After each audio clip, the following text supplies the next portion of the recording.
Bonsoir à tous. Eh bien voilà, nous y sommes. Nous allons fêter ensemble et en direct les 3 ans du podcast La pensée visuelle. Les visuels, la plupart du temps, on les regarde, mais on en parle peu. Et si l'essence même des pratiques visuelles se donnait à entendre? C'est l'ambition de ce podcast sur la pensée visuelle qui vous propose, pour une fois, de fermer les yeux et d'ouvrir grand vos oreilles. Nous partons à la découverte de la face cachée de la facilitation graphique à travers les voix de celles et ceux qui la pratiquent.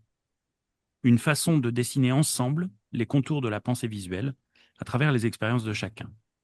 Bienvenue sur ce podcast, La pensée visuelle en ébullition. La pensée visuelle en ébullition, un podcast d'Éric Simon. Bienvenue dans le podcast La pensée visuelle en ébullition. Ravi de vous accueillir pour cet anniversaire des 3 ans. Alors, avec une arborescence capillaire à des années-lumière de la mienne, mais avec une créativité joyeuse et contagieuse, elle explore depuis quelques mois l'univers de la pensée visuelle et de la formation adulte en Bretagne. Elle a même contribué à la conception de certaines cartes décalées dans le jeu Les récréations visuelles. Bonjour Aya, mais Aya, elle est en route. Tu veux bien faire Aya? Bonjour Eric. À la fois geek et passionné du papier, son approche humaniste et créative de la facilitation graphique n'est plus à démontrer. Auteur de nombreux ouvrages, le Madrilène du jour a préféré Madrid au soleil breton. Le voici en ligne. Bonjour Philippe. Bonjour Eric et bon anniversaire. Merci. Passionnée elle aussi d'Espagne, elle a donné à son entreprise le nom de Labo El Camino. Je transforme un peu, c'est Labo Camino, le laboratoire en chemin. Ses expertises en ingénierie de formation et en facilitation graphique lui permettent aujourd'hui d'oser des regards un peu décalés. D'ailleurs, son dernier événement rennais s'appelait Chahut. On va donc passer une très bonne heure avec elle. Bonjour Charlotte. Bonjour à toutes et à tous. Alors, vous l'avez peut-être entendu dans un précédent podcast, l'animateur de radio et producteur de vidéos, le visuel l'a beaucoup aidé à surmonter ses difficultés de dyslexie. Il en a même écrit un livre qui s'intitule Sur les ondes d'une vie de dyslexie. Bienvenue Florian. Bonjour tout le monde. Et Florian, c'est le magicien de la technique aujourd'hui pour cet anniversaire des 3 ans. Bah, ravi de vous retrouver dans ce nouveau format un peu inédit où pour une fois, eh bien, on est plusieurs et puis on a du visuel pour parler de la pensée visuelle en direct pendant 1 heure et quart. Comment allez-vous?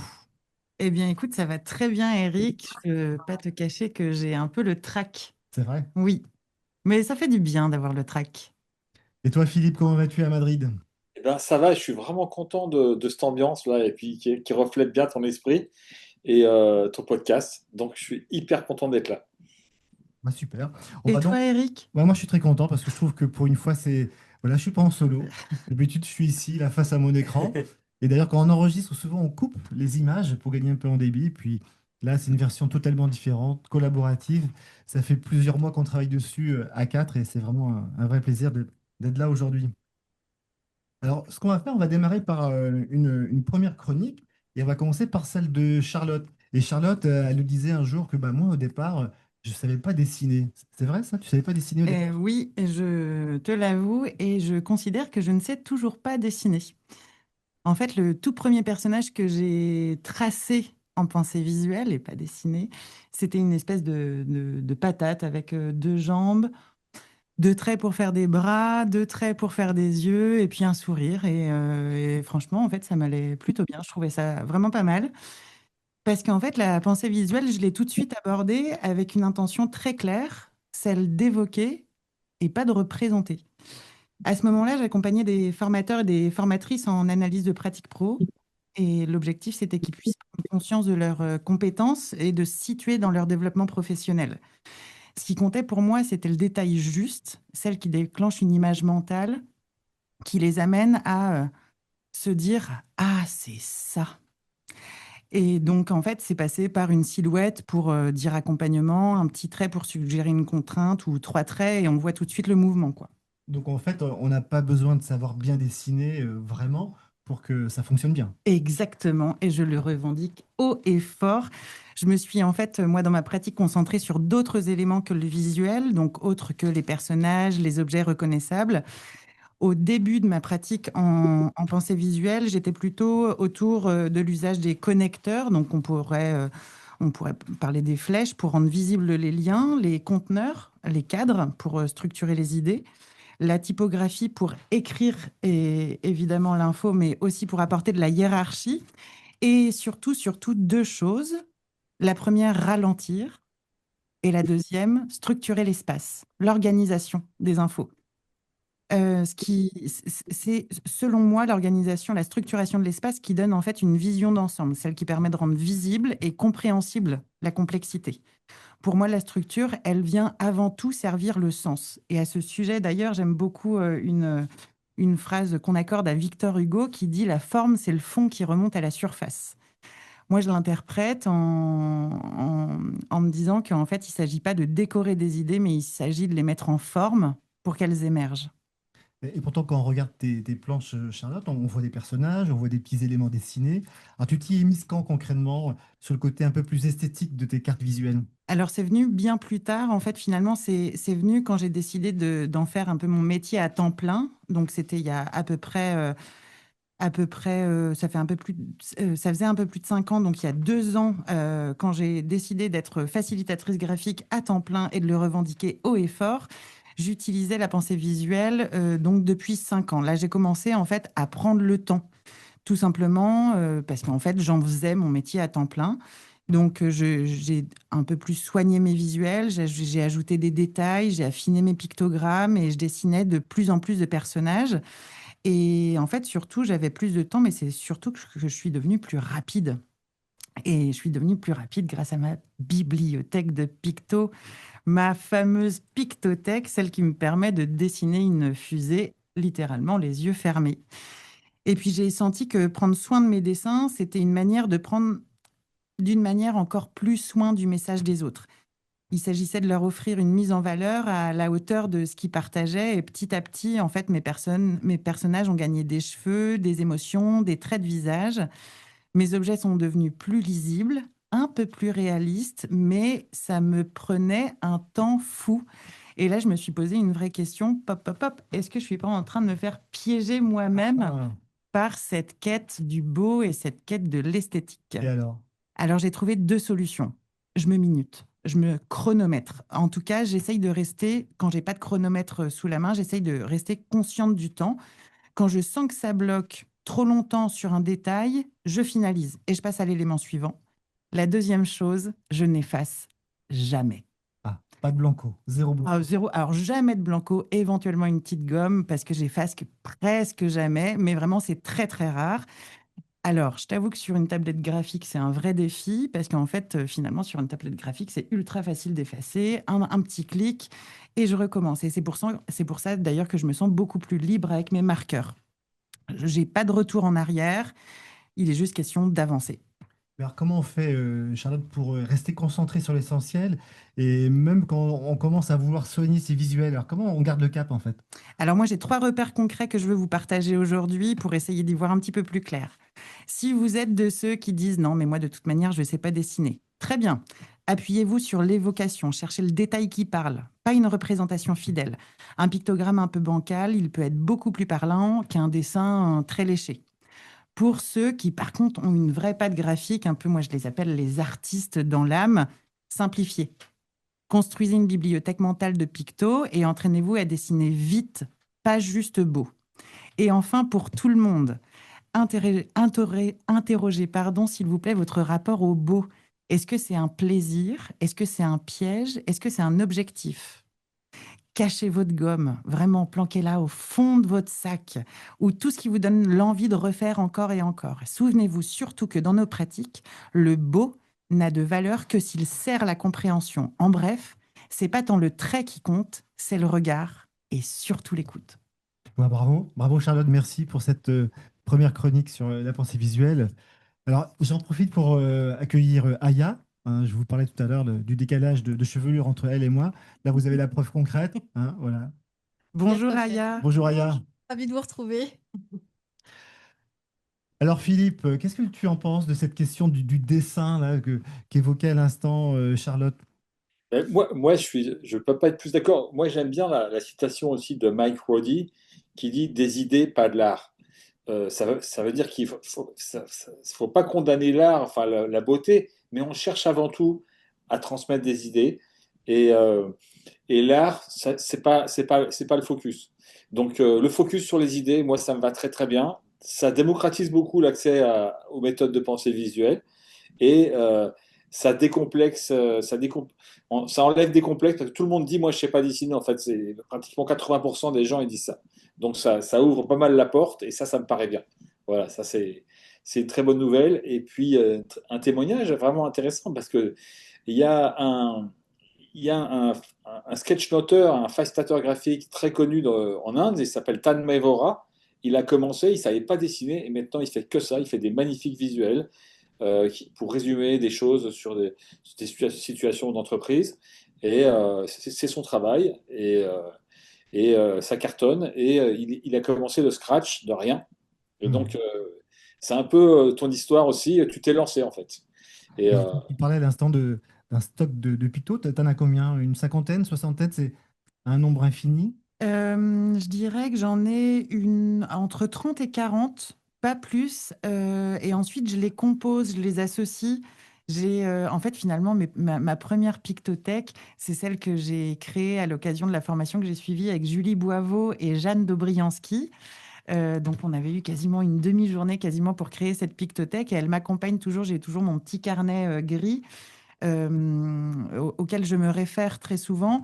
Et ensuite, ce que je fais quand je sens qu'il y a un sujet, une thématique où je coince visuellement, j'ai en fait sur la dernière page de mon carnet, Hmm. je me note D'accord. les mots que j'aimerais garnir dans ma pictothèque. Et puis D'accord. une fois rentrée chez moi, une fois que j'ai un petit peu plus le temps, je vais à la recherche. Et du coup, je garnis ma pictothèque de cette manière-là. Complètement, bonne idée. Puis c'est vrai que ça aide aussi à souder un collectif pour qu'ils puissent lister les mots les plus récurrents dans leur métier, qu'ils s'amusent entre eux à faire une pictothèque. C'est toujours une bonne idée. Exactement. Ce que je vous propose maintenant, c'est d'écouter les personnes qui ont été interviewées. Il y a une cinquantaine d'interviews qui ont été réalisées dans ce podcast, La pensée visuelle en ébullition. Et donc là, on va en écouter un premier. Et je vous laisse deviner qui c'est, parce que des fois, les personnes donnent leur nom et des fois non. Alors allons-y, écoutons. Doux, riche et brillant.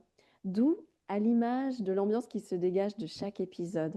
Riche et brillant, bien évidemment, de par la variété des personnes interviewées depuis le début, de la richesse des thématiques. On voit à quel point la pensée visuelle s'adapte à la fois dans la vie pro, dans la vie perso.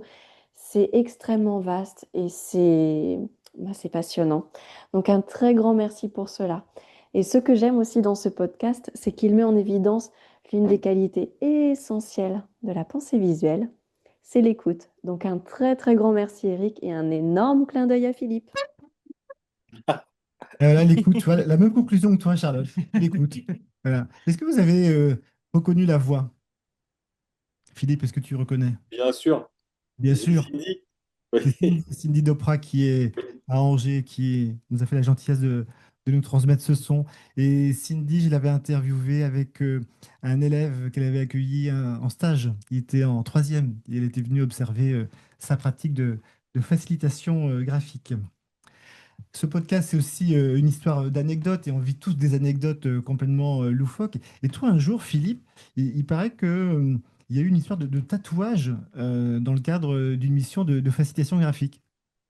Oui, en fait, c'était plutôt une formation et j'avais mené un petit atelier en Belgique.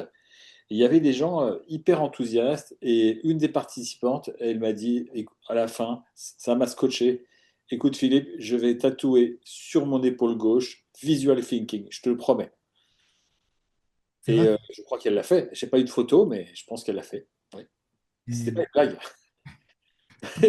tant qu'elle n'a pas tatoué Philippe Boukobza, Ah bah, exactement, on est tranquille là.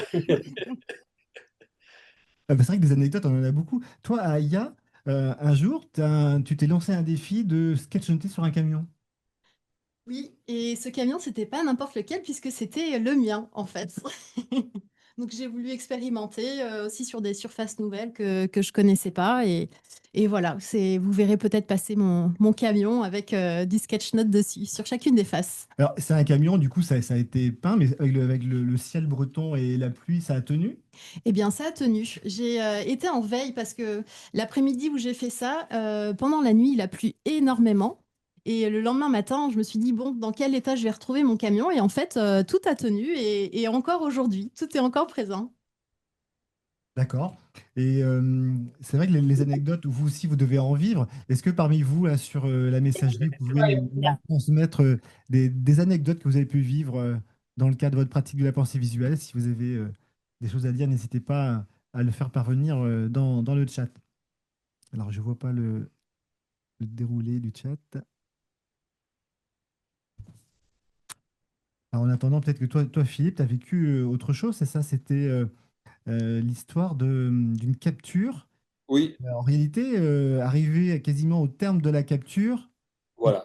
il avait fait qu'une partie de son propos, c'est ça? On m'avait demandé donc de capturer un débat, c'était sur la démographie en Europe, et il y avait un journaliste qui avait donc un fil directeur, il y avait un contenu à aborder, des thèmes à aborder, et j'avais ça. Et donc je m'étais fait en fait dans ma tête un schéma où je savais quelle zone j'allais occuper, etc. Et je me rends compte à 5 minutes de la fin qu'il avait couvert que à peine, je sais pas, le quart, le tiers de ce qui était prévu. Donc il y avait un énorme vide. Bah, la solution que j'ai trouvée, c'est au culot. En fait, le peu de choses qu'ils ont ajouté, je l'ai mis énorme en taille. Parce que les personnes n'aiment pas voir quelque chose, tu sais, de vide. Il faut que ce soit harmonieux, il faut que l'espace soit occupé. Donc j'ai amplifié énormément le peu qu'ils ont ajouté pour pouvoir couvrir ça. Mais j'étais en panique, vraiment. Et puis il y avait du monde dans la salle et tout. Enfin, c'était une commande. J'étais mal. Mais bon, Ouais, t'as dû à la transpirer fin, ça a beaucoup. été de l'improvisation. Ouais. Et ça, Charlotte, ça t'est arrivé aussi, j'imagine, Oui, complètement. Alors, ça me rassure, Philippe, que tu aies vécu une situation un peu similaire. Moi, c'était la première fois que ça m'arrivait et finalement, ça m'est arrivé. Alors, pas toutes mes captures visuelles, mais ça peut arriver, effectivement, cette situation où je suis missionnée pour capter 3 tables rondes et puis je ne sais pas ce qui s'est passé à la pause, mais le comité d'organisation a décidé, sans m'en avertir, qu'en fait, il n'y avait qu'une seule table ronde. Donc, je prépare ma fresque d'1,50 m sur 1 mètre où je structure l'espace, j'identifie déjà quelles zones vont être occupées par quel temps. Et là, l'animatrice de la table ronde se tourne vers moi et me dit, eh bien, Charlotte, on te laisse présenter la synthèse de cette matinée. Carrément. Grosse sueur froide et effectivement, du coup, j'ai profité du temps questions-réponses avec les participants pour en fait venir garnir cet élément de blanc et puis j'ai rajouté un énorme visuel en bas à droite, je sais même plus ce que c'était. Je suis sortie de là un peu déboussolée, mais plutôt fière de moi d'avoir géré comme ça visuellement. Apparemment, il n'y a pas eu de crispation pour les participants en tout cas. ouais, c'est un peu comme les chats, on retombe sur nos pattes, mais parfois on triche un peu, c'est ça? Exactement, oui.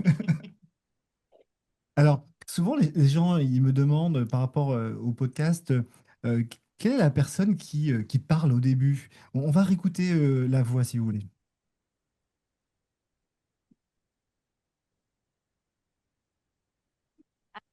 Alors, le, je sais pas si on peut remettre la voix. La voix, laquelle? C'était le son. Sinon, il est en direct, peut-être? Parce que oui, j'ai la version de téléphone. Ok, d'accord. Bah, C'est parti. alors, on y va. Bonsoir, Benoît. Bonsoir, Bonsoir. Donc, c'est la voix du podcast, Benoît. Voilà. Ça va bien? Bonsoir, c'est la ça. voix, Bonsoir Benoît. On la voit. Bonsoir, la mesdames. fameuse voix. Donc, Benoît, vous l'entendez souvent dans le podcast, au début, au milieu, à la fin, etc. Et merci beaucoup, Benoît, d'avoir relevé le défi il y a 3 ans, hein, parce que voilà, le podcast a 3 ans. Et Benoît, on s'est connus parce qu'on a fait beaucoup de formations ensemble, aussi de facilitation. Toi, tu as intervenu beaucoup autour des intelligences multiples, hein, auprès des équipes. Oui. Et donc, je suis très content que tu aies pris un petit peu de ton temps pour qu'on puisse aussi entendre ton parcours et ton regard sur la pensée visuelle. Ah, oh là là, parcours, on va faire court. J'ai fait beaucoup de formations, effectivement, Et pas mais- mal de choses autour du théâtre de rue, de la création de décors et de spectacles et de différentes choses comme ça. mais dans ce cadre-là, Enfin, le visuel a toujours eu une place bien particulière. Tu as toujours aimé griffonner, dessiner. oui, oui, oui, oui. Il y a des schémas plutôt. Enfin, on est sur du petit crobard. Avant que je me décide et que je m'autorise quelque part à pouvoir avoir une patte un peu plus construite, il a fallu que je rencontre un certain Éric Simon, quoi. Ah oui. Et donc, on a beaucoup travaillé ensemble. On a fait voilà, pas mal de routes d'établissement, d'accompagnement autour de World Café, etc. Et donc, aujourd'hui, avec le recul, toi, la pensée visuelle, tu continues à l'utiliser un petit peu?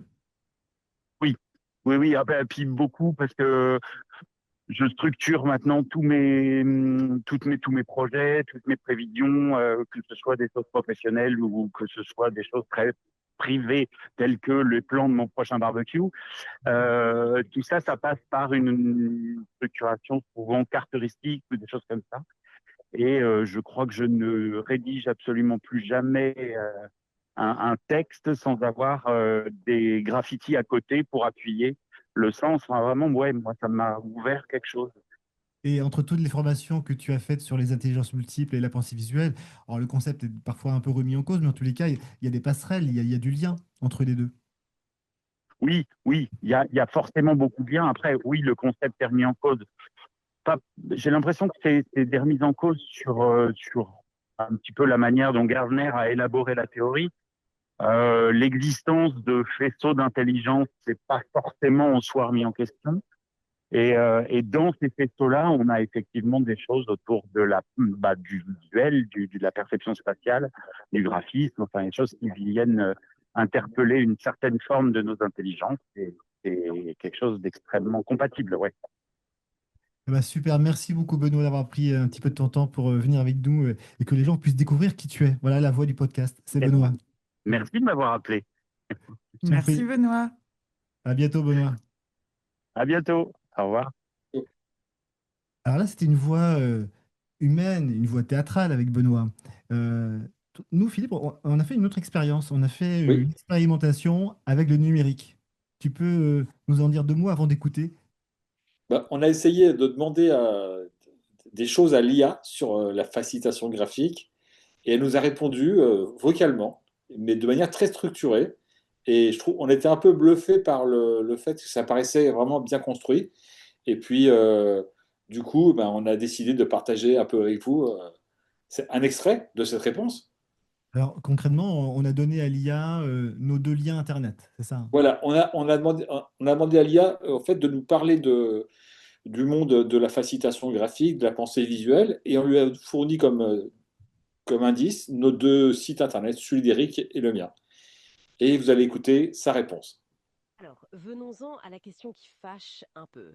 La technologie, l'IA dans tout ça. C'est le gros débat actuel, oui. D'un côté, Simon défend beaucoup la force du papier. Le geste d'écrire, de dessiner à la main, le contact physique, ça a une valeur irremplaçable selon lui. Alors, venons-en à la question qui fâche un peu. La technologie, l'IA dans tout ça. C'est le gros débat actuel, oui. D'un côté, Simon défend beaucoup la force du papier. Le geste d'écrire, de dessiner à la main, le contact physique, ça a une valeur irremplaçable selon lui pour l'ancrage des idées. Je comprends ça. Il y a quelque chose dans le fait de faire soi-même. Mais en même temps, l'IA propose des outils bluffants. Bokoubza donne l'exemple de Notebook LM qui peut générer une carte mentale à partir d'un simple texte. Oui, c'est tentant, évidemment. Le gain de temps. Bien sûr, mais et c'est un point clé des sources et de la conférence mentionnée, il y a une mise en garde. Attention à ne pas tomber dans une sorte d'érosion cognitive. L'érosion cognitive. C'est-à-dire, Si on délègue systématiquement la structuration de la pensée à l'IA, même si on gagne en performance immédiate, on risque à long terme de moins muscler notre propre capacité à réfléchir, à organiser, à synthétiser. D'accord. C'est le risque de devenir paresseux intellectuellement, en quelque sorte. c'est un peu ça, oui. D'où l'importance, soulignée dans la conférence, de développer un esprit critique face à ces outils. Savoir quand et comment les utiliser judicieusement. Donc il ne s'agit pas de rejeter l'IA en bloc. Non, pas du tout. La piste qui semble privilégiée, c'est plutôt l'hybridation. Combiner le meilleur des deux mondes, la réflexion profonde, l'ancrage par le papier-crayon et l'efficacité de l'IA pour certaines tâches spécifiques. Trouver le bon équilibre. Bon, alors si on essaie de résumer, la pensée visuelle finalement c'est loin d'être un simple gadget ou une mode passagère. Non. C'est vraiment une compétence, une approche pertinente pour naviguer dans la complexité actuelle. Pour mieux apprendre, pour être plus créatif, et même pour interagir intelligemment avec les nouvelles technologies. Un moyen de reprendre un peu la main sur le flux d'infos et de clarifier sa pensée, seul ou en équipe. Tout à fait. Et pour finir, cette image du vase plein d'Éric Simon. Si la pensée visuelle aide à trier, à organiser, Peut-être que son rôle le plus fondamental, comme il le suggère, c'est de créer du lien. Du lien entre les idées, oui, mais aussi entre les personnes. Et peut-être même un lien plus conscient, plus humain, entre notre intelligence et cette intelligence artificielle qui prend de plus en plus de place. Une question à méditer. Alors, Aya, là, on n'est pas dans la voix de Benoît, c'est autre chose. Ah oui, complètement. Alors, t'as vu, Philippe, elle nous appelle Boukobza Simon. C'est pas normal, elle n'a pas compris nos prénoms, là. Elle a pris ce qu'elle avait sous la main. Et donc, non, non. Et qu'est-ce que vous en pensez alors? C'est quand même assez bluffant, non? Oui, c'est complètement bluffant. Moi, j'aime bien cette question en fait, de voir comment, si je comprends bien, vous lui avez envoyé en gros vos 2 sites internet Ouais. et toutes les réponses ont été collectées en fonction de ce qu'elle a trouvé sur vos sites, c'est ça? Complètement, ouais. Je trouve que les réponses sont plutôt élaborées, abouties. Ça me fait un petit peu peur. Ce qui me surprend aussi, c'est l'échange qu'il peut y avoir entre l'homme et la femme. Ça m'a vraiment étonné. Ouais, on pourrait presque croire en fait des échanges réels, construits. Et puis j'aime bien aussi le partage, enfin que je trouve hyper pertinent sur la place de l'IA au service de l'homme et pas l'inverse en fait, en étant quand même voilà acteur dans tout ce qu'on peut faire par rapport à nos recherches, nos requêtes avec l'IA. L'IA fait preuve de conscience pour se dire que, attention, il y a une ligne à ne pas dépasser. Et j'ai une question justement. Est-ce que vous Oui. pensez que l'IA, il y a une reconnaissance, par exemple, si on dirait pas que c'est l'IA, est-ce qu'on pourrait le suggérer ou pas? Imaginer. Qu'est-ce que vous en pensez, vous? Et vous pouvez nous répondre dans le chat là. Si vous avez rien dit, est-ce que vous auriez su que c'était l'IA qui parlait? Moi, je pense qu'on l'entend un petit peu. Enfin, il y a un côté humain qui n'apparaît pas, qui transpire pas. Oui, complètement. Oui, j'entends certains mais oui, oui, on aurait su, ouais, ouais. Ça sent le robot, ouais, complètement. Les noms sont révélateurs. Exactement. Ben oui. Oui, Hélène qui nous dit oui simplement parce que c'est à la. La même voix, certainement, que pour moi. Ouais. Et Lionel dit j'ai trouvé des propos très nuancés et presque critiques avec des recommandations bienveillantes. Ouais, c'est tout de même assez formaté, hein. Oui, on voit que la structure du discours, en fait, reprend un peu des méthodologies de structuration de discours assez... Oui, et puis tu vois, Philippe, sur nos sites, on ne met pas toute l'information, en fait, on met que quelques éléments. Et donc, il y a plein d'éléments qu'on a en nous, qu'on ne partage pas sur le site, et ça n'apparaît pas forcément. Elle est Exactement. capable de faire des inférences entre tout ça. Ouais. Voilà, la question de l'IA, en tous les cas, c'est des vrais défis à relever pour les mois et années à venir. Ça va tellement vite, en fait, hein. Ce que je vous propose maintenant, c'est d'écouter un ancien interviewé, et puis vous allez le reconnaître sans problème. Tour des interviewés. Bonjour Eric et la pensée visuelle en ébullition, c'est Étienne Appert. Je voulais d'abord vous souhaiter un bon anniversaire des 3 ans du podcast et vous féliciter de faire connaître toutes ces disciplines. On a vraiment besoin de lieux où les professionnels comme ça s'expriment, présentent des visions complètement différentes. Et puis une question sur votre point de vue. Moi, j'ai l'impression que la pensée visuelle en ce moment est pas seulement en ébullition, mais qu'elle passe des seuils dans l'ébullition, que peut-être qu'une étape de démocratisation a commencé à être bien avancée et que maintenant il y a des tournants, des virages collectifs à prendre, qu'on est à la fois challengé par le nombre de praticiens, la diversité des pratiques, et puis par l'intelligence artificielle, évidemment, tout ce qui aujourd'hui peut prétendre remplacer ces pratiques. Donc ça m'intéressera d'avoir la vision du podcast sur le nouveau seuil d'ébullition auquel parvient notre discipline. Voilà, amitié, à bientôt. Merci beaucoup, Étienne, pour ton témoignage. C'est vrai que l'ébullition, est-ce qu'on arrive à saturation? Est-ce qu'au-delà de 100 degrés, la pensée visuelle risque de disparaître? Qu'est-ce que vous en pensez? Philippe? Mais moi, je pense qu'il propose, c'est quoi la nouvelle étape en fait? Et c'est un peu ça qui questionne. Est-ce que ça va se structurer dans quelque chose de, je sais pas, de plus institutionnel? C'est un peu la question qu'il pose.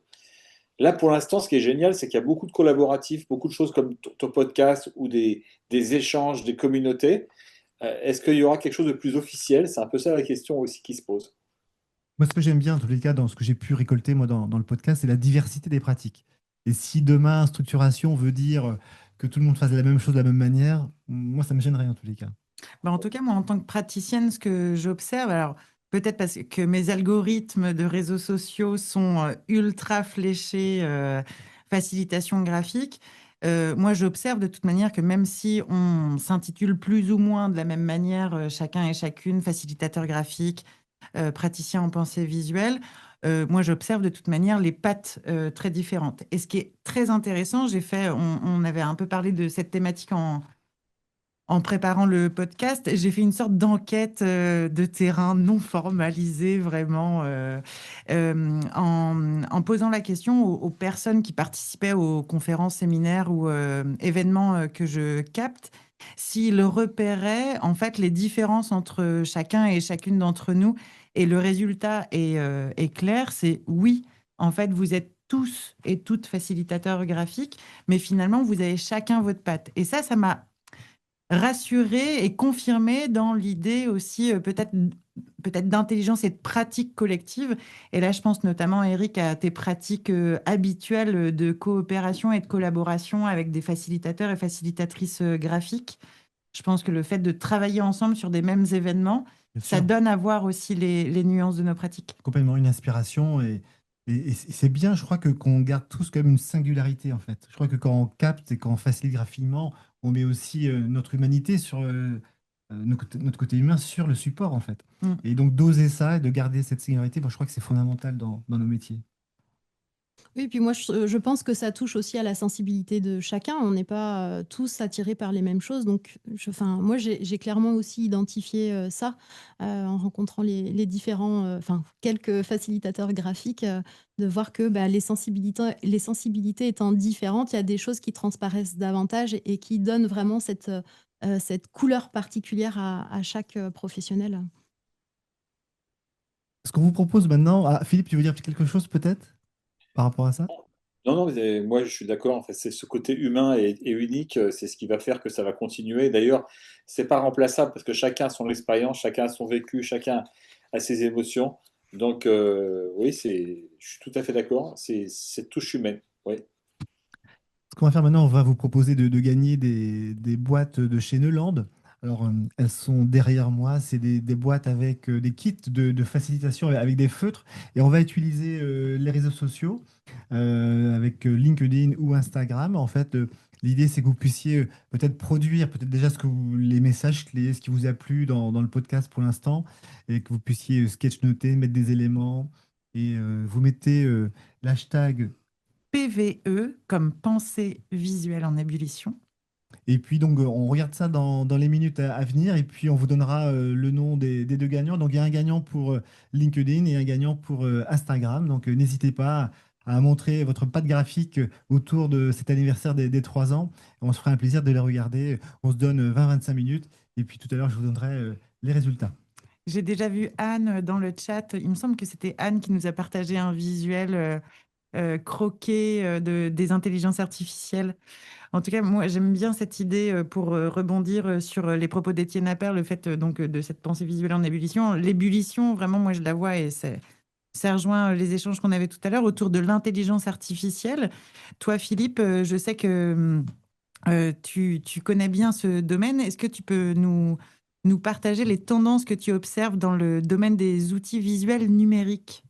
Oui, oui, tout à fait. Il y a beaucoup de choses qui se passent. On va prendre par exemple le domaine que certains connaissent, beaucoup d'entre vous, comme la carte mentale, le mind mapping. Eh bien, aujourd'hui, c'est intégré de façon quasiment automatique dans des grandes plateformes collaboratives que des millions de gens utilisent, comme Miro, Mural ou Figma. Et cette tendance, elle remet en question les éditeurs traditionnels qui avaient développé leur propre modèle économique, comme Xmind ou MindMaster, parce que ces plateformes collaboratives, elles ont des dizaines de millions d'usagers et ça fait de l'ombre aux petits éditeurs. Mais justement, quels sont les principaux acteurs aujourd'hui dans les logiciels de pensée visuelle? Alors, il y a beaucoup, beaucoup d'acteurs, mais je vais vous parler de 3 principalement. Adobe qui est le géant, Canva, qui est un futur, déjà un géant en chemin, et Genially, qui est un peu l'outsider, qui est en train d'arriver. Alors, j'ai commencé par Canva. Canva, maintenant, c'est 185 millions d'utilisateurs par le monde, c'est énorme. Et depuis 2021, il a multiplié par 3 son nombre d'utilisateurs, mais seulement 10% de ses utilisateurs sont payants.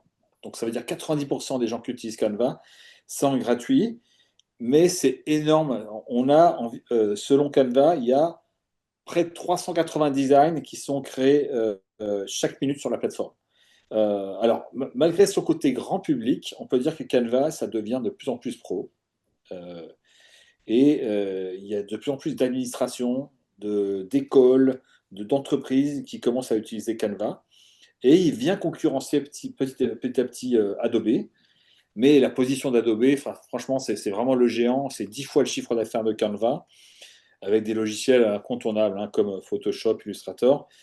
Et il ne faut pas oublier le petit nouveau. C'est une startup espagnole, s'appelle Genially, qui monte sur les visuels interactifs, des visuels sur lesquels tu peux déclencher des choses. Et c'est très populaire parmi la communauté des formateurs, des enseignants. Et ils ont maintenant atteint le chiffre de 30 millions d'utilisateurs. C'est quand même pas mal du tout. Et puis, alors, je voulais vous parler aussi d'autre chose, parce que ces 3 plateformes, ils ont un point commun, ces 3 plateformes visuelles. Ils ont commencé à utiliser de plus en plus l'IA. Donc aujourd'hui, on voit l'IA qui arrive partout, dans des logiciels de toutes sortes, pour faire des cartes mentales, des présentations, etc. Et Canva, notamment, on l'utilise beaucoup. Et moi qui fais de la veille sur un peu les outils, je vois arriver chaque jour des nouveaux outils soit qui font des schémas, qui font des diagrammes, des cartes mentales, des présentations par l'IA. Il y en a plein, mais la question est de savoir combien il y en aura encore dans 5 ans de tout cela, de cette ébullition. D'ailleurs, en parlant de l'IA, de l'intelligence artificielle, on a beaucoup parlé de ChatGPT ces temps-ci, notamment pour la création d'images. Oui, ça c'est vraiment un sujet, parce qu'aujourd'hui, la nouvelle version de ChatGPT est de plus en plus capable de créer des images, même des infographies. On a fait des tests avec Eric, et là, on a vu des infographies sympas qui ont été créées par ChatGPT. Et par contre, il y a de la polémique qui a été créée. Alors, il y a pas mal d'aspects, on va en parler un petit peu. D'abord, il y a eu l'utilisation du style Studio Ghibli, qui est mondialement connu au Japon, pour un style manga. Et il y a plein de gens, je parle de millions de gens qui ont fait des dessins de leurs portraits générés par l'IA dans le style Studio Ghibli, sans jamais demander l'autorisation à Studio Ghibli. Et puis après, il y a eu la mode Starter Pack, où c'est comme un jouet en plastique avec les accessoires. Et là encore, c'est une vague encore plus forte de génération d'images. Et ça pose des questions sur la consommation en énergie des serveurs, parce qu'une image générée par IA, c'est environ une charge complète de téléphone. Donc ça pose vraiment des questions d'éthique. Et puis aussi, toutes ces images faites dans le style ça pose des questions aussi sur les droits d'auteur. Donc là, et puis aussi, c'est aussi un appauvrissement de la créativité. Si tout le monde fait pareil, à la fin, toutes les images se ressemblent. Et dans ce contexte-là, est-ce que tu ne penses pas que l'approche papier-crayon est aujourd'hui plus que nécessaire dans la création des visuels? Absolument. D'ailleurs, les meilleurs graphistes et designers, avant de passer en numérique, ils font des crobards, ils font des croquis, ils travaillent au papier-crayon. Donc, je pense qu'il ne faut pas rejeter, d'accord, la technologie, l'IA d'un bloc, mais il faut trouver quelque chose de plus intéressant. Moi, j'expérimente, donc je pense que le papier-crayon, c'est vraiment la priorité, c'est essentiel, mais j'expérimente d'ailleurs l'IA quand même comme un assistant un petit peu créatif, pour te donner des conseils, te fournir des inspirations, te structurer des données, de l'information. Donc le vrai enjeu, en fait, c'est combiner les deux, combiner le meilleur des 2 mondes, essayer de trouver une voie du milieu qui va nous permettre d'enrichir nos pratiques visuelles. Merci beaucoup, Merci, Philippe. Philippe. Merci beaucoup pour ce recul sur l'intelligence artificielle et l'évolution du numérique. Il y a Virginie qui nous dit que Canva et Genially associent aussi leur contenu. On peut importer l'un dans l'autre. C'est ça, Philippe? Elle est bien informée, Virginie, ça fait quelques jours seulement. Tu peux, en un clic, envoyer ton image générée par Canva sur Genially et la rendre interactive. Et tu peux aussi créer des Genially et les incorporer dans Canva. Donc c'est tout nouveau, c'est vrai, oui. Donc de la combinaison, de la créativité, de l'agilité, et d'en faire un outil pour ouvrir les horizons, mais de ne pas être esclave en fait, et surtout de garder la main sur le cœur du processus. Toi, Aya, tu utilises aussi l'IA pour anticiper un peu des visuels et préparer? Alors, pas pour anticiper des visuels, mais c'est vrai que dans le cadre de ma formation de professionnelle pour adultes, enfin de formatrice, on nous apprend à utiliser l'IA de façon consciente et éthique, j'aurais envie de dire, justement pour garder notre part de créativité et en même temps de mettre au service cette nouvelle technologie. On ne peut pas passer à côté, hein, maintenant, on la voit partout. Mais du coup, en gardant quand même l'essence de ce qu'on a envie de partager, de montrer et en même temps, bah, comme le partageait Philippe, hein, de pouvoir s'en servir comme un assistant créatif à certains moments pour ouvrir un petit peu les horizons puisque ben, voilà, on a aussi des habitudes et parfois ça peut nous amener à des chemins de traverse, mais toujours en restant maître quand même de nos décisions avec discernement. Ok, super. Eh bien, un chemin de traverse qui n'est pas ici, mais vraiment au bout du Finistère, c'est une ancienne interviewée qui prend la parole. On l'écoute. Le retour des interviewés. Oui, Eric, pour ces 3 années d'ébullition autour de la pensée visuelle, c'était vraiment chouette ce que tu nous proposes là. Et c'est très difficile de faire un choix de ce qui nous a le plus marqué, mais je peux dire ce qui m'a le plus surprise peut-être, c'est bah, l'invention des massages dessinés par Tiffaine Boisdevex. En fait, ça m'a donné vraiment envie d'aller me faire masser chez elle. Et puis ce qui m'a marqué aussi, c'est le moment passé avec toi, quand j'ai fait le récit de ma rencontre avec la pensée visuelle et je me suis rendu compte à quel point elle était importante dans ma vie, puisque elle rend plus facile la relation que j'ai avec l'écrit et ça me permet de mieux accompagner mes clients. Alors ma question serait pour vous de savoir où est-ce que ce podcast vous a amené où vous ne seriez pas allé et qu'est-ce que cette aventure dit de ce qui est important pour vous. Et puis dans mes souhaits, j'aimerais beaucoup faire la rencontre avec la BD et j'aimerais bien te faire rencontrer Elisabeth Aulville, qui est illustratrice et autrice de BD. Elle a écrit notamment Immonde et les contes de la mansarde. Merci beaucoup, Hélène Plassou, pour ton témoignage. Et puis j'aime bien aussi qu'on me donne des noms, parce que ce qui est intéressant dans le podcast, c'est de faire découvrir des situations un peu atypiques, qui sortent un peu de l'ordinaire. Et le massage dessiné de Tiffen en fait partie. Qu'est-ce que tu en penses, Aya, le massage dessiné? Ah ouais, moi j'adore mixer les pratiques. Voilà, je trouve que ça ouvre de nouveaux horizons et ça fait preuve de créativité. Et ça, justement, l'IA peut-être n'y aurait pas pensé. Donc voilà, ça ramène aussi à notre part d'humanité et à tout ce qu'on peut composer en fonction de qui on est, de nos centres d'intérêt. Donc ouais, j'adore ce genre de choses. Et toi, Philippe, tu peux combiner à la fois le tatouage, le scribing avec le massage dessiné. Et vous pouvez imaginer des choses. Exactement, exactement. Moi, ce qui m'a plu aussi dans le témoignage d'Hélène, c'est ce côté où on se réconcilie avec l'écrit, enfin l'écriture à la main. Et d'ailleurs, j'ai vu qu'il y a pas mal de profs qui utilisent le sketchnoting notamment pour en fait favoriser la prise de notes à la main et le fait de ralentir, d'écrire bien, que ça soit très lisible, c'est un impact visuel. Et donc, c'est vrai que finalement, la pensée visuelle nous réconcilie aussi avec l'écriture à la main. Ça, c'est vrai. Ouais. Oui, mais Philippe, moi j'ai été marquée aussi. Je me suis noté ça sur mon petit. Non, c'est pas un petit. Sur mon cahier où je griffonne pendant l'épisode. Je sens que Charlotte veut faire le concours. Tu veux gagner le kit. Tu es en train de faire du sketchnote en direct. Ouais. Sur le fait que ça rend plus facile la relation aux écrits. Moi, je l'ai entendu au-delà de l'écrit à la main. J'ai entendu, Hélène, je sais pas exactement ce dont tu voulais parler, mais moi, j'ai entendu que ça rendait plus facile la relation à l'information écrite. Et forcément, ça m'évoque tout ce que j'ai pu faire dans l'accompagnement professionnel de futurs formateurs ou conseillers en insertion pro sur l'accompagnement à la réflexivité où en fait, finalement, le fait de passer par la pensée visuelle, il y avait quelque chose, je dirais pas de moins engageant, mais d'intermédiaire vers la formalisation de quelque chose. C'était quelque chose qui accompagnait un process d'explicitation, d'identification, et c'était vraiment un soutien. Et donc, c'est en ça que Hélène, ce que tu as dit, ça m'a marqué. Mais il y a Hélène, on avait aussi beaucoup parlé de l'approche systémique. Si vous réécoutez l'épisode, et c'est vrai que le lien entre la pensée systémique et la pensée visuelle, enfin, c'est une discussion moi que j'aime beaucoup et on avait passé pas mal de temps à échanger là-dessus avec Hélène et je crois que c'est une question à creuser aussi autour de nos métiers. Et du coup, je me permets, mais ça, en fait, ça renvoie à cette idée que, en fait, la pensée visuelle, ce n'est pas du dessin. Il n'est pas question d'illustrer. Il est question, en tout cas, moi, c'est comme ça que je m'en saisis. Et c'est un outil, des techniques, des méthodes pour accompagner des dynamiques, accompagner des processus. En tout cas, moi, c'est cette pratique-là qui me parle le plus. Ok, très bien.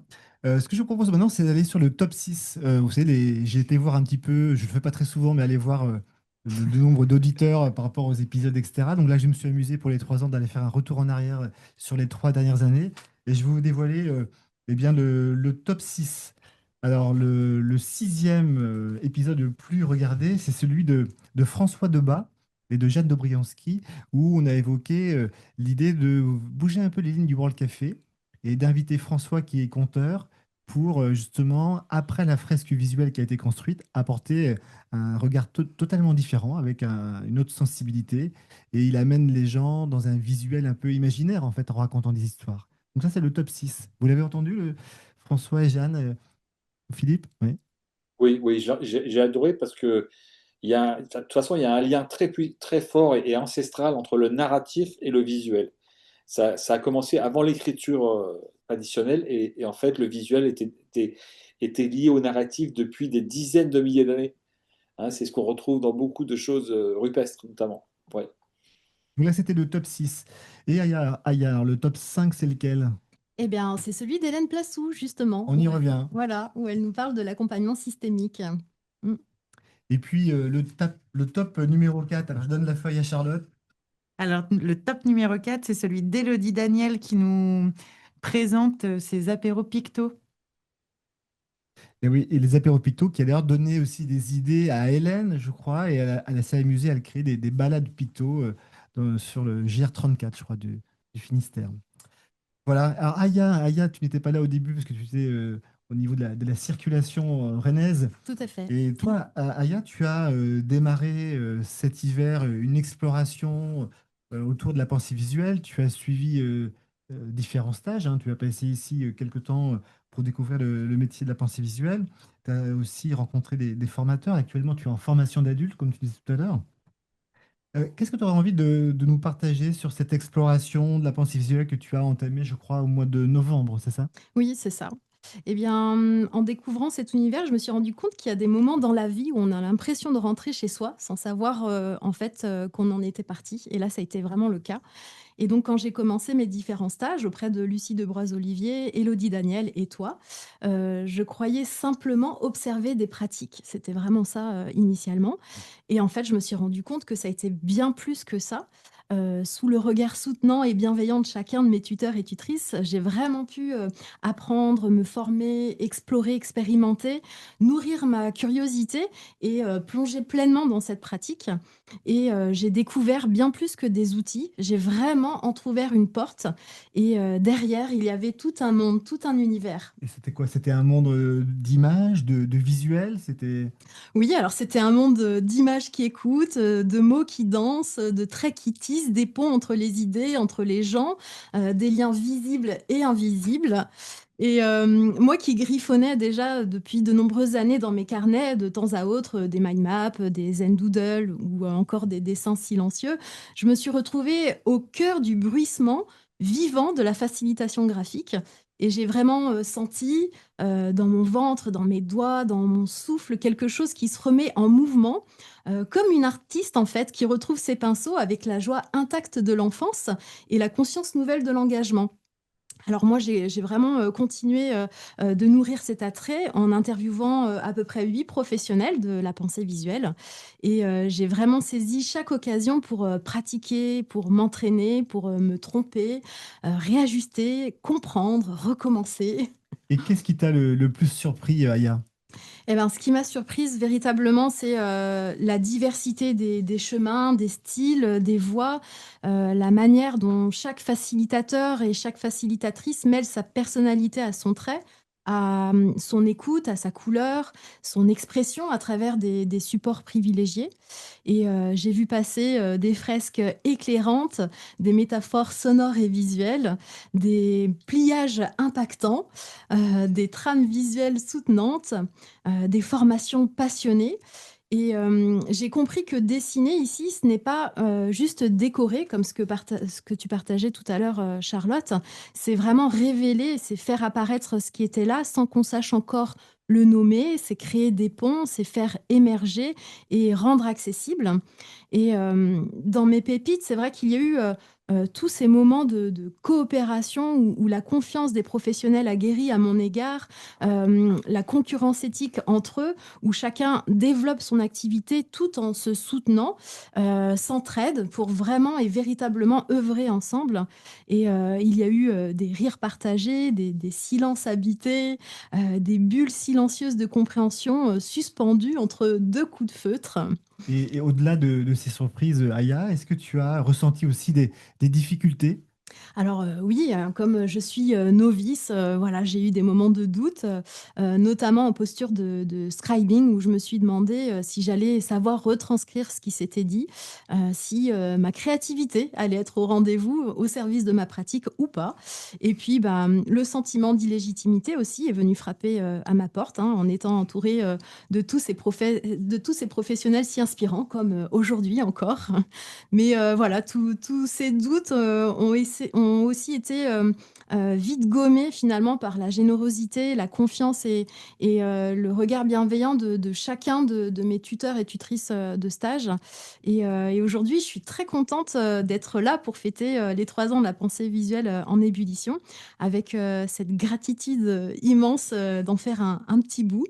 Alors voilà, je referme cette chronique comme on referme un carnet rempli, en sachant qu'il reste encore 1000 pages à dessiner et que voilà, chaque rencontre, chaque projet, chaque silence même a sa trace quelque part dans la constellation que je commence à tracer. Et donc vraiment, véritablement, merci de m'avoir accueillie dans ce monde en très mouvant, dans lequel je me sens vivante. Et aujourd'hui, je me sens à la fois débutante et déjà pleinement à bord. Alors merci de m'accueillir dans cette pensée en ébullition et je suis vraiment prête à y mettre toutes mes couleurs. Ah bah, bravo, bravo Aya, super. En tous les cas, Aya, tu as vraiment toute ta place. C'est ça qui est intéressant. On a beaucoup discuté entre nous dans la préparation. Ce qu'on voulait, c'était se faire un anniversaire avec des personnes, mais avec un système ouvert, en fait. Surtout de ne pas s'enfermer dans une pratique, dans une méthode, dans un protocole, mais de continuer à ouvrir le système. À être en ébullition, quoi. Et être en ébullition et avec des regards extérieurs. Mm. Et ce que tu as pu dire et observer là depuis quelques mois, c'est très intéressant à entendre. Philippe, tu voudrais dire quelque chose? Oui, c'est vrai que ouais, je suis vraiment moi aussi, je suis interpellé par ça parce que c'est ce côté où tu te sens chez toi. Et ça c'est important parce que c'est l'esprit qui est un peu derrière ce qui se passe dans le développement des praticiennes et praticiens de la pensée visuelle. J'espère que ça va continuer comme ça, pourvu que ça dure comme ça, parce que c'est un super esprit, il y avait beaucoup de partage. Donc, beaucoup d'initiatives différentes, de mix avec d'autres techniques, d'autres univers. Et cette ébullition-là, c'est vraiment ce qu'on doit préserver, je pense, parce que ça reste vraiment un domaine où il y a beaucoup de passionnés qui partagent. Et voilà, c'est ça qu'il faut. J'espère vraiment que ça va durer comme ça. Tout à l'heure, Hélène me demandait est-ce qu'on fait des découvertes un peu inattendues. Moi, j'en ai eu une, c'était au début, je crois que c'est un des premiers enregistrements. C'était quelqu'un qui utilisait le visuel parce qu'elle avait vécu quelque chose de particulier. On l'écoute de suite. Le retour des interviewés. Bonjour, c'est Karine. 3 ans déjà que ce podcast donne de la foi à la pensée visuelle. Et quel bonheur d'avoir été là dès le premier épisode. Bravo à toute l'équipe pour votre créativité et merci à vos invités pour ces belles expériences partagées. Joyeux anniversaire et longue vie aux belles rencontres sonores. Merci beaucoup, Karine, pour ton témoignage. Alors, Karine, elle est formatrice. On l'entend dans le premier épisode du podcast. Et c'est une personne très attachante. Elle avait eu un souci vocal à un moment donné et elle a utilisé la pensée visuelle pour pouvoir, en transition, continuer à discuter avec ses proches et puis à réinventer un peu son métier aussi. Donc ça, c'est des choses un peu inattendues, vous voyez, exploiter le visuel pour faire face à un incident de vie. Mm. Je trouve ça assez intéressant de voir aussi comment on peut glisser cette pratique dans des contextes hors professionnel. La facilitation graphique, moi j'en entends beaucoup parler sur le fait de capter des événements, d'accompagner des collectifs à mieux travailler ensemble. Mais effectivement, l'utilisation de la pensée visuelle. Alors, moi, en ce moment, je suis en plein dedans. J'ai un enfant de 3 ans où il faut séquencer, structurer, lui permettre de visualiser les étapes d'apprentissage par lesquelles elle est en train de passer. Et ben, tous les jours, en fait, je fais de la pensée visuelle avec ma fille. Alors, ma fille est persuadée que je suis dessinatrice, Ah. mais je crois que je commence à être OK avec ça. Bah, merci beaucoup. Euh, là, je vous montre la petite boîte de chez Nolan. Donc, si vous voulez voilà, continuer à envoyer vos dessins sur les réseaux sociaux, soit LinkedIn ou Instagram avec le hashtag Charlotte qui est P. PVE pour pensée visuelle en ébullition. On a déjà quelques visuels qui apparaissent. Merci pour vos participations. Je me permets du coup d'une petite parenthèse. Je crois, Hélène, qu'il y a des personnes qui sont intéressées par tes balades picto. N'hésite pas à aller faire un tour sur le chat. Alors, on va continuer avec un autre son. Là, on n'est plus dans le sud de la France avec Karine, mais on est dans l'est de la France, près de Strasbourg. On l'écoute. Le retour des interviewés. Bonjour Eric, c'est Jean-Philippe. Eh bien, bon anniversaire au podcast que j'ai toujours un plaisir immense à écouter. Un épisode qui m'a marqué cette année, c'est celui avec Julie Boiveau, parce que il a particulièrement résonné avec ma pratique dans le mouvement libre et intuitif, et dans le fait d'écouter et de sentir le mouvement. Euh, j'ai adoré cet épisode, sans parler du fait que je suis également passionné par le jardinage et que ça me fait un bien fou. Donc voilà, bon anniversaire, euh, que l'aventure continue. Et si j'ai un souhait pour les prochains épisodes, c'est peut-être d'interviewer mes confrères facilitatrices en Alsace, Barbara Rescova ou Solène Noël Dupont. Et je connais également une proviseure incroyable, Catherine Chevalier à Colmar, qui, j'en suis sûr, aura des choses magnifiques à te dire autour de la bienveillance ou autour de sa conviction que les outils visuels peuvent aider les gamins à apprendre. À bientôt! Merci Jean-Philippe pour ton témoignage et puis les noms, hein. Je suis toujours preneur de noms avec des pratiques atypiques de pensée visuelle. Et c'est vrai que Jean-Philippe, je ne sais pas si vous le suivez sur les réseaux sociaux, il fait beaucoup de dessins libres. Euh, il lâche son inspiration, il crée des tableaux et tout ça, ça va le nourrir aussi dans sa pratique de facilitation graphique. Toi, Philippe, tu pratiques aussi peut-être le dessin comme ça, libre, ou c'est quelque chose qui est moins familier pour toi aujourd'hui? Non, non, je pratique quotidiennement. Alors, c'est pas du dessin artistique, hein, c'est libre, tout à fait. Je griffonne beaucoup parce que, de toute façon, là, il parle aussi, euh, comment il s'appelle, Jean-Philippe. Jean-Philippe, il parle aussi de l'éducation, du proviseur. Moi, je pense que passer par la main, ça aide aussi à mettre de l'ordre dans ses idées. Ça aide aussi à connecter avec des idées qu'on a au fond de nous. C'est une connexion. Et il parle de l'intuition. Et moi, je pense aussi que passer par la main, c'est aussi donner un chemin à son intuition pour s'exprimer. Alors, si on est dans un état qu'on appelle l'état de flow, c'est l'état optimal, où on se sent bien, là, ça se passe vraiment très, très bien. Donc, moi, je pense que c'est aussi un outil à mettre entre les mains des apprenants, des jeunes, et les mettre en confiance, leur donner, les valoriser, parce que tout le monde peut s'y mettre, et ça peut les aider notamment à mieux mémoriser. Ça commence à être exploré de plus en plus dans le monde de l'éducation. Bah, le lâcher prise. Toi, Charlotte, tu as vécu le contraire une fois. Tu étais en capture visuelle et tu as senti une crispation dans le dos. Qu'est-ce qui s'est passé? Il y a eu un propos qui t'a un peu décalé Alors, décalé, non, mais donc j'étais imaginée, j'étais devant ma fresque d'1,50 m sur 1 mètre. Les participants dans le dos, à peu près une centaine de participants, et c'était un séminaire de présentation de projet dans le milieu de la santé. C'était des capsules de 20 minutes de présentation de projet. Et donc, une orthophoniste vient présenter les troubles liés à la dysphagie, donc le fait de faire des fausses routes en avalant. Donc, dans mon champ de vision, sur la gauche, mais vraiment quasiment hors champ de vision, j'ai l'orthophoniste qui est en train de présenter, ma fresque face à moi, les participants dans le dos. Et là, elle présente un verre qui est dans toutes les chambres du centre hospitalier dont il est question. Et là, elle dit, bah, ça, par exemple, ça, c'est le pire objet pour la dysphagie.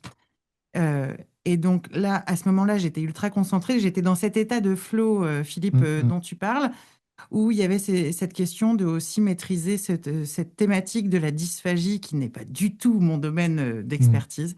Et là, au moment où elle dit ça, je sens vraiment cette crispation. Je sens quelque chose dans mon dos. Et là, j'entends du brouhaha, des murmures. Et effectivement, tout le monde était en train de se rendre compte par cette personne-là que, en fait, en brandissant le verre, il faisait complètement, du coup, fausse route. Désolé pour le C'est ça, jeu de voilà. mots. Ouais. Et donc, en fait, finalement, ce qui s'est passé, c'est que dans la sensation de l'énergie, en fait, j'ai compris ce qui était en train de se passer. Parce que pour moi, ce verre, en fait, il ne m'évoque rien. Par contre, pour les participants Bien qui étaient sûr. derrière moi, en fait, c'est un objet du quotidien. Je n'avais jamais vu ce verre de ma vie. Et donc, forcément, qu'est-ce qui est arrivé sur ma fresque? J'ai dessiné ce verre avec une pancarte qui disait Stop, on arrête. Et voilà. Et en fait, ça, c'est un événement qui a été marquant au-delà de la technique pure de capter le propos. Il y a capté aussi l'énergie. Et le corps sert un peu d'éponge aussi par rapport à ça. J'imagine. Complètement. Encore faut-il être disponible pour la capter, cette énergie. C'est pour ça qu'il faut aller voir Tiffen, faire un massage dessiné avant Ah, mais la capture. Mais je Voilà. trouve que cet état de flow, justement, permet cette écoute subtile aussi à différents niveaux. Il y a l'écoute par les oreilles, mais voilà, il y a tout ce qu'on ressent et perçoit autrement. Et je trouve que, enfin, en tout cas, de ma petite expérience, je trouve que le flow amène vraiment cette écoute subtile aussi. Jean-Philippe nous parlait du podcast de Julie Boivot. Eh bien, on l'écoute à l'instant. Ébullition.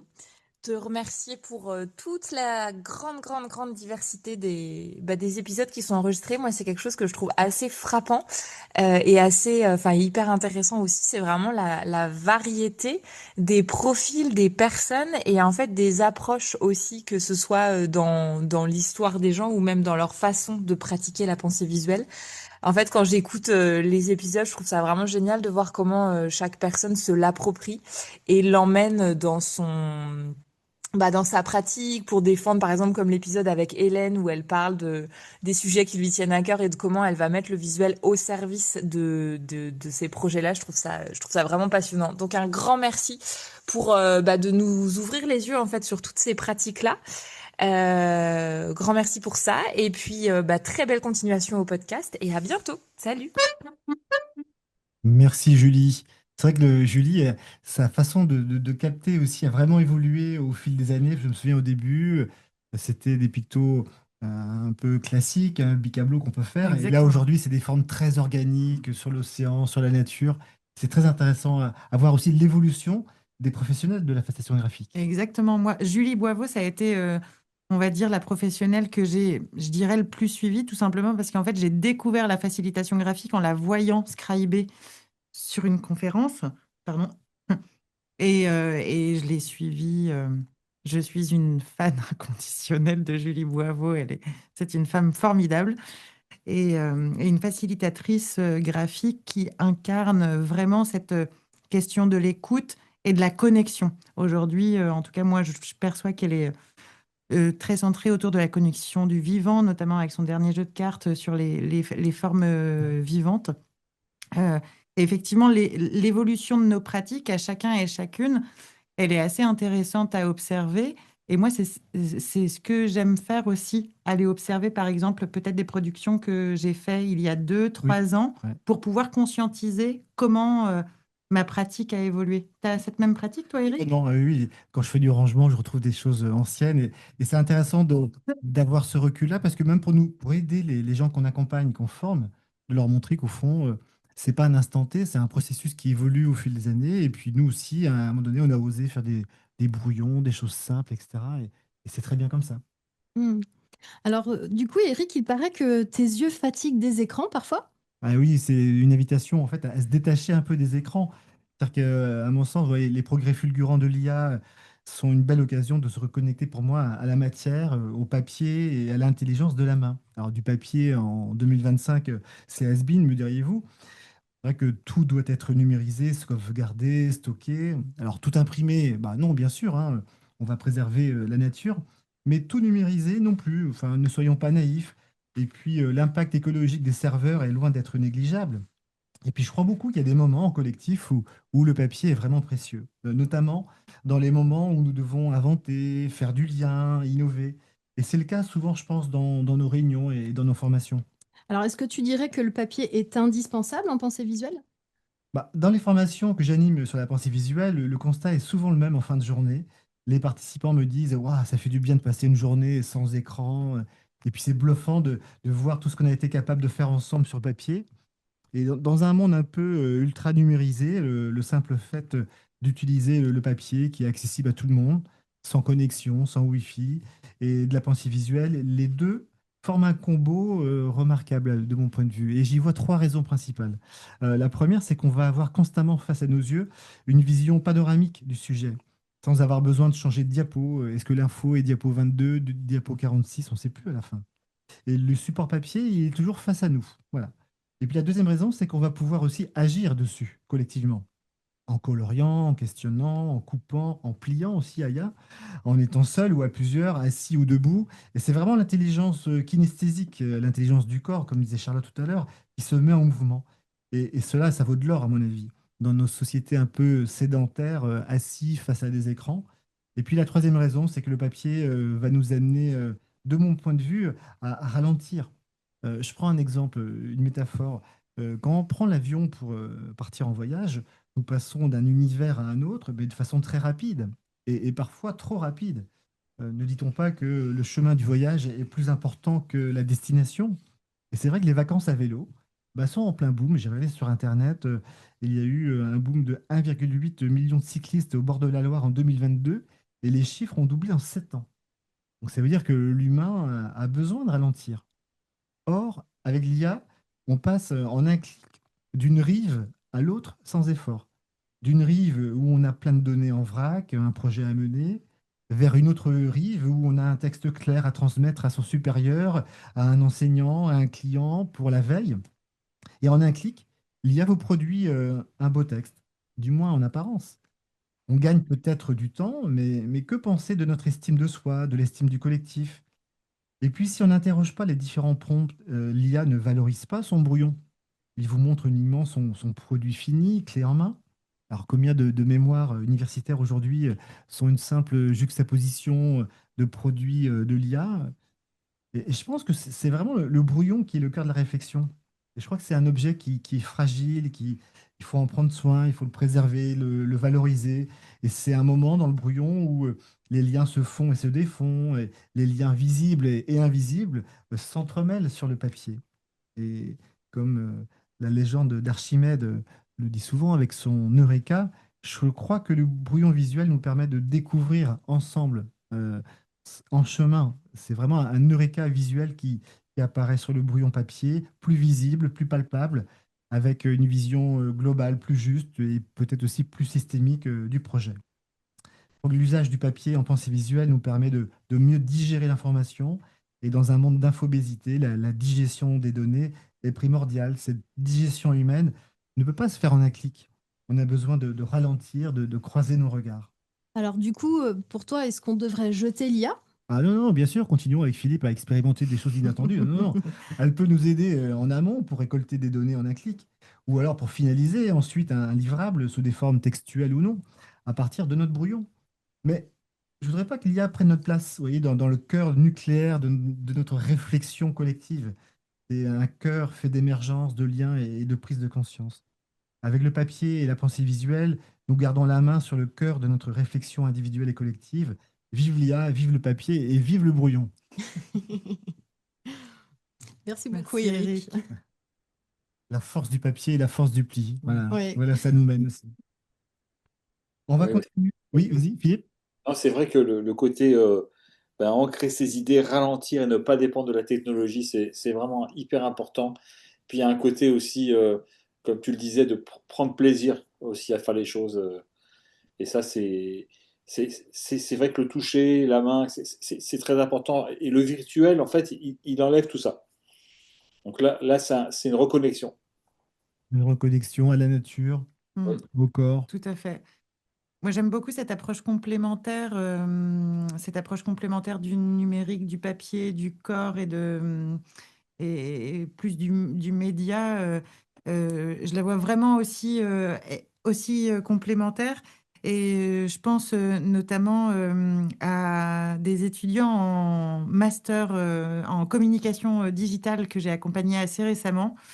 Et effectivement, alors moi, sans m'en rendre compte, parce que c'est tellement habituel, mais en fait, mes formations, il n'y a pas d'écran. Mais parce que, et je ne m'en rends même plus compte.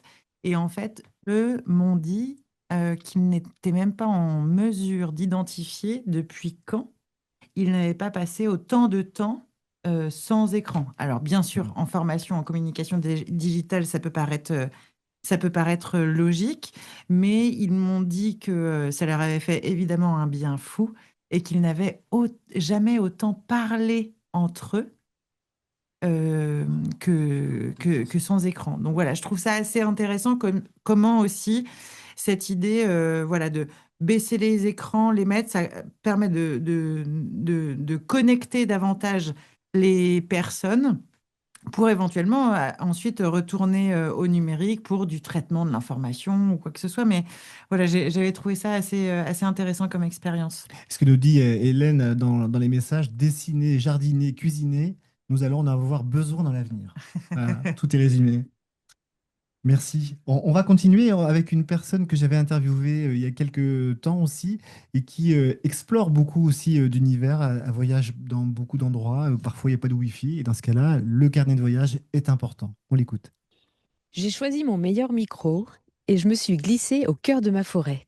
Une immersion en pleine nature pour t'adresser ce message de gratitude, te remercier de cette mise en écoute de la pensée visuelle. Cette intro me permet de te partager les émotions fortes lorsque nous avons enregistré le podcast. Tu as ce talent de faire entendre la pensée visuelle, de lui donner une voix qui résonne. C'est pro et passionnant. Tu crées de véritables bulles de partage, tissées de douceur et de bienveillance. Je garderai en mémoire ce moment où tu m'as dit « Bon, là, on va couper nos caméras et puis c'est parti dans quelques secondes. Je ne sais plus exactement. Concentré sur nos mots, on partage la passion pour la pensée visuelle. » Merci pour toutes ces découvertes de parcours inspirants. Joyeux anniversaire et longue vie à ton merveilleux podcast, Éric Simon. Merci. Est-ce que vous avez reconnu la voix? Philippe, tu as une idée? Oui, il y a Hélène qui a vendu la mèche là. Oui, Ah, oui. parce que Sophie Le Panier était une de tes voisines, en fait, hein. Enfin, peut-être pas à Un quelques peu, minutes. presque, presque. Presque, presque. Toi, tu es à Madrid et puis elle était un peu plus au C'était à sud. Valence. C'est ça. En tout cas, merci Sophie. C'est vrai que Sophie, elle utilise aussi beaucoup la pensée visuelle pour accompagner, pour faciliter l'apprentissage de l'espagnol. Oui. Elle avait fait ce travail-là lorsqu'elle avait été vivre là-bas quelques années. Ce que je vous propose, c'est de continuer avec le top 3, en fait. Il y a le 3, le 2, le 1. Est-ce que vous avez une idée en message? Quel est le top 1, 2 ou 3? Si vous avez des idées, on est preneur. Qu'est-ce que vous pensez? Quel épisode a été le plus écouté depuis 3 ans autour de la pensée visuelle? Alors, est-ce qu'il y a des commentaires dans la messagerie? Étienne Appert. Étienne Appert. Il y a beaucoup de personnes qui m'ont en effet parlé de cet épisode-là. Je vais le remettre en rediffusion là, cet été, celui d'Étienne. Alors, en top numéro 3, on l'a déjà évoqué durant cet anniversaire des 3 ans. C'est une pratique complètement décalée, moi que j'ai découvert à cette occasion-là, qui fait appel au corps. Est-ce que vous avez deviné? C'est celui de Tiphaine. de Tiffaine sur le massage dessiné, Tiffaine Bois-de-Vex. C'est le top 3, le troisième épisode le plus écouté depuis 3 ans. Et le deuxième? Eh bien, le deuxième, il s'agit d'Anne Bosquet, qui est facilitatrice graphique et qui a eu le chic de livrer sa facilitation graphique dans un refuge en hélicoptère. Alors, Elle Anne, elle semble est là. surprise, Vas-y, Anne. Anne, tu peux ouvrir ton micro, on va t'écouter. Bon, je crois que c'est quand même ma réalisation la plus exceptionnelle, hein. J'ai pas fait ça tous les ans.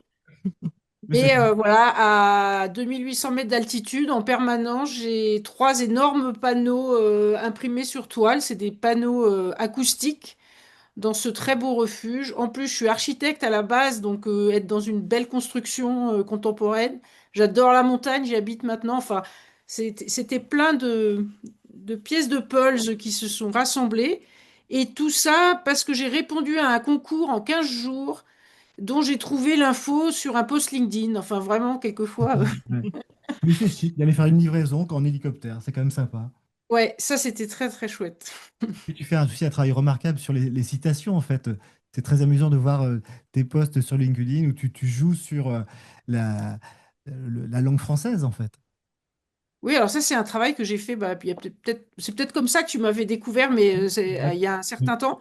J'ai aussi beaucoup travaillé sur. Je me suis fait un très beau répertoire de métaphores à partir de notre langue française très imagée. Au début, je me suis dit, tiens, je vais lister. En fait, j'avais vu qu'on utilise tout le temps les mêmes, quoi. L'iceberg, la montgolfière, la montagne, le chemin, blablabla. Et je me suis dit, tiens, je vais m'amuser à voir si j'en trouve d'autres. Et j'ai feuilleté mes carnets, tout ça. Je suis arrivée à une centaine. Et puis après, j'ai continué et je les ai pu compter, mais voilà, ça c'est aussi un travail que j'ai dans mes tablettes. Voilà.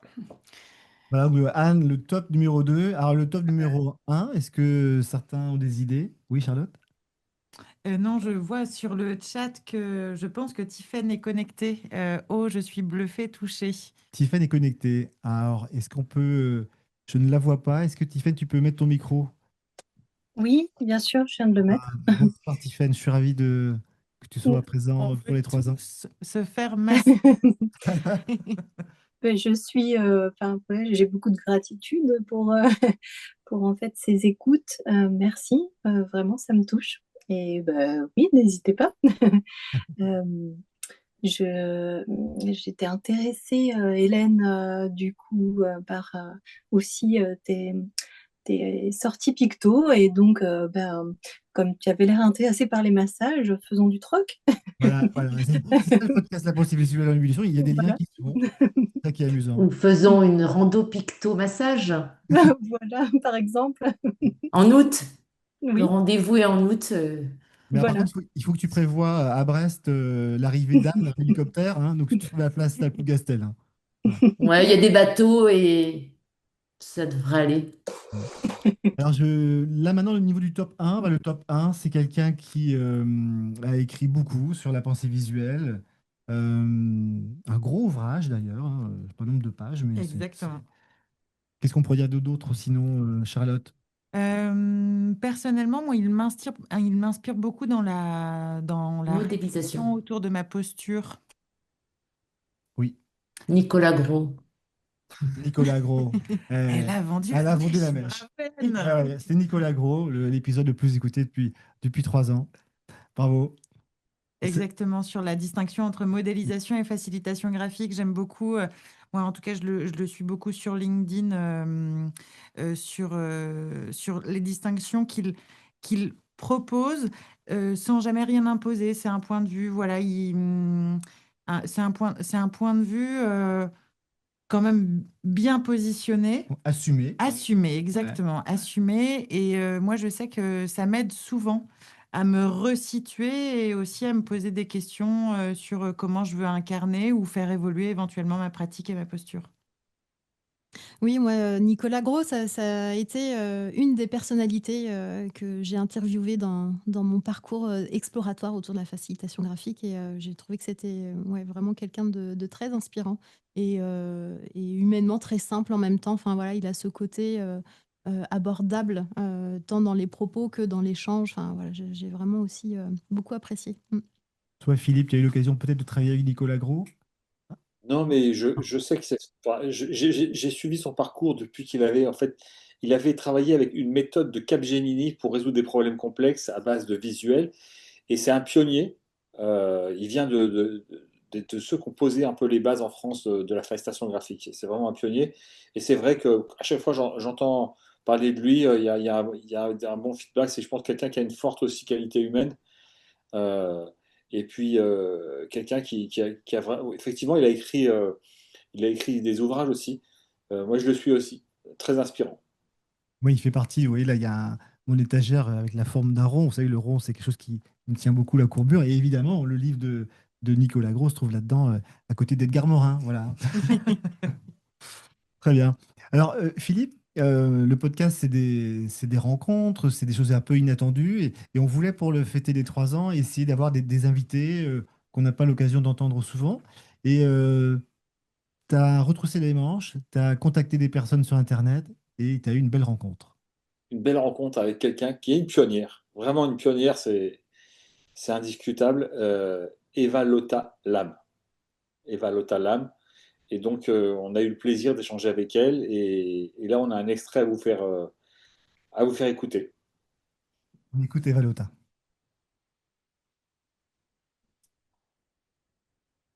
À Paris et j'ai un regard sur la facilitation graphique. Merci Eric pour tout ça et au plaisir. J'ai fait du web, j'ai fait beaucoup d'architecture d'information, du design d'information et des choses comme ça, voilà. Merci Ça m'a beaucoup plu.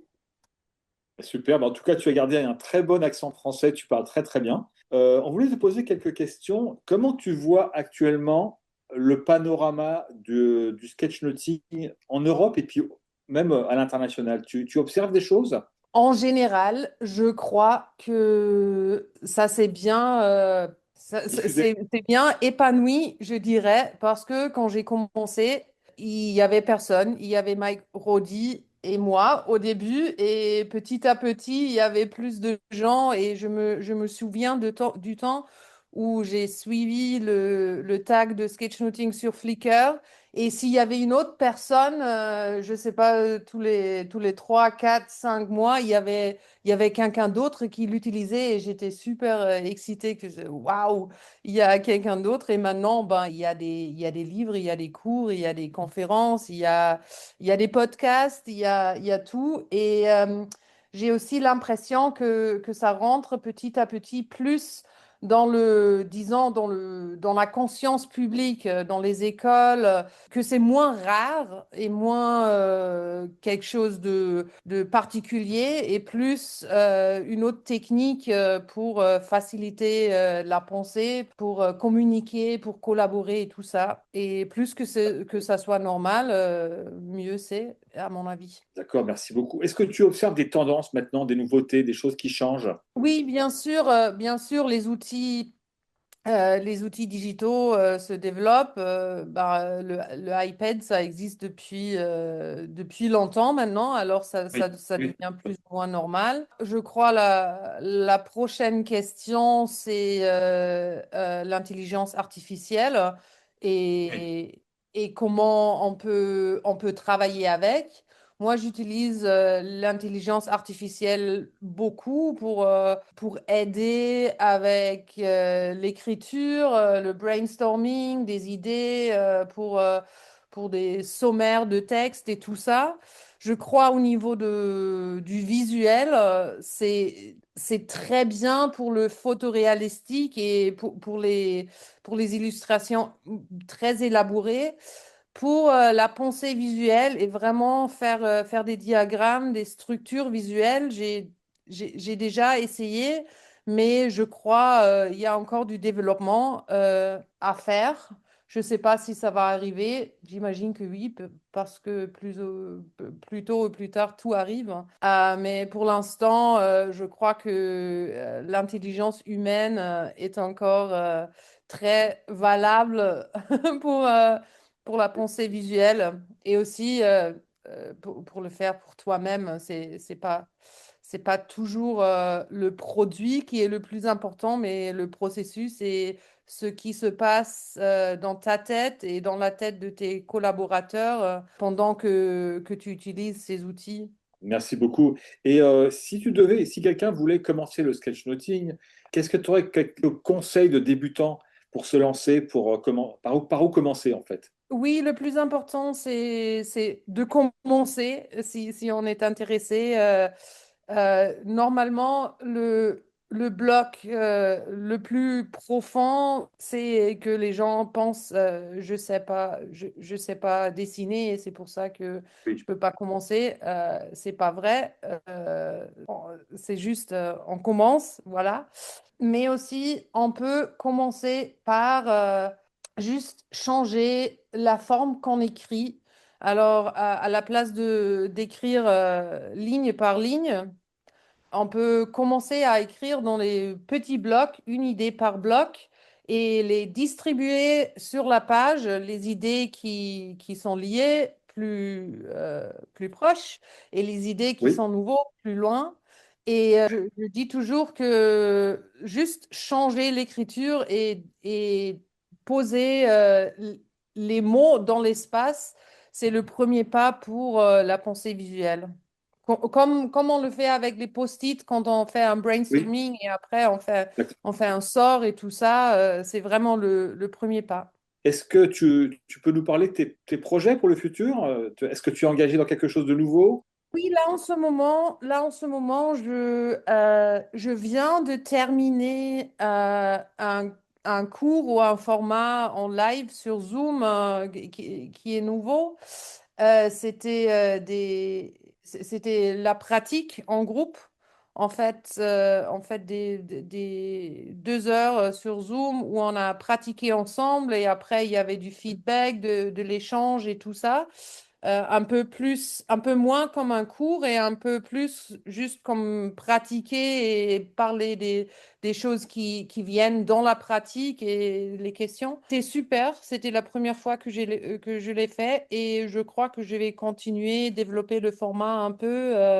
C'était vachement chouette avec le groupe aussi, Oui, plus d'échanges et tout ça. Voilà, ça oui, c'est quelque chose que je fais. Et il y a des petits projets à gauche, à droite. Il y a des oui. choses qui se développent, mais ce qui m'intéresse, c'est de développer plus les formats en ligne et Direct, avec en plus live. d'échanges. Oui, Live d'accord. et avec plus Oui, d'échanges avec le groupe. Oui. très bien. Tu donnes aussi des conférences, je crois aussi, non? Tu fais De aussi temps des en temps, conférences. oui. Là, en ce moment, c'est un peu moins. Je crois en ce D'accord. moment, il y a un peu une phase basse en général. Je ne sais pas si c'est vrai en France, mais en Allemagne, il est plus difficile de vendre des cours, il est plus difficile d'organiser des conférences. C'est ce que mes amis qui organisent des conférences me disent aussi. En Oui, ce moment, ça coule un peu plus lentement, mais bon, c'est la d'accord. vie, c'est le D'accord. rythme. Ok. Ben, en tout cas, c'était génial de pouvoir parler avec toi. Déjà, beaucoup de bonnes choses très intéressantes que tu nous as dit. Je te remercie infiniment et puis on se retrouve bientôt, j'espère, sur le podcast. La pensée visuelle en ébullition. Ben voilà, Philippe, une belle expérience, une belle rencontre avec Eva. Oui, c'est vraiment incroyable. Elle est allemande. Regarde comment elle parle français. Là, on parlait, elle était à Berlin. Incroyable aussi sa capacité à rendre les choses plus faciles, plus simples.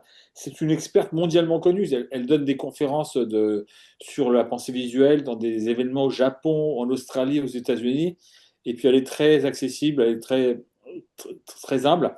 Et moi, j'ai beaucoup aimé aussi son idée de dire, de mettre l'accent sur la spatialisation de l'information, de passer du linéaire au non linéaire. Et, euh, et donc son témoignage, alors juste pour donner une petite description d'Eva, Eva, depuis 2011, elle fait du sketchnoting. C'est avant que le bouquin de Mike Roddy sorte en 2012. Elle partageait déjà sur Internet des sketchnotes. Donc c'est vraiment une pionnière au même titre que Mike Roddy. Euh, et puis elle a eu des postes super importants chez Yahoo, chez Google. Elle était dans le digital. Elle était responsable de l'UX design. Et elle a démissionné pour se consacrer à 100% au visuel. Donc là, elle monte des ateliers, fait des conférences. Elle a sorti des livres aussi. Mhm. Oui, et il y Vraiment a une personnalité intéressante. elle diffusait ses sketch notes dans des bouquins. Et il y a un bouquin d'ailleurs qui est dans l'étagère ronde, là aussi, à côté de Nicolas Gros et d'Edgar Morin. Ce qui est bien à la fin, c'est qu'elle demande aux gens, à ses amis, de regarder une vidéo. Et elle a imprimé toutes les sketch notes qui ont été faits à partir du même support vidéo. Donc ce sont des professionnels. Et on voit une vraie variété, une vraie diversité dans la manière de capter l'information. Et ça, je trouve ça sympa, de montrer ça en avant. Ouais. Et alors, elle a inventé un terme et une pratique qui s'appelle les yoga notes aussi. C'est des sketch notes pour apprendre le yoga. Voilà. Ouais. Ça, Ah, ouais, c'est encore une invention et une hybridation. Ouais.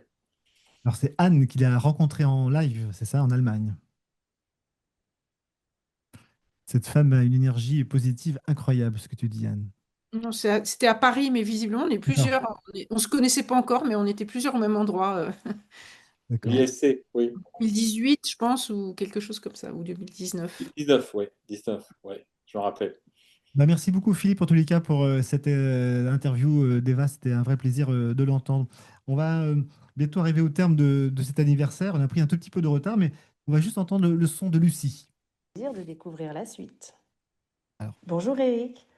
Alors pour les 3 ans de ton podcast La pensée visuelle en ébullition, tu nous as proposé de te laisser une trace sonore. Et du coup, moi, c'est un son qui me vient pour cet anniversaire. Et ce son, c'est waouh! Waouh!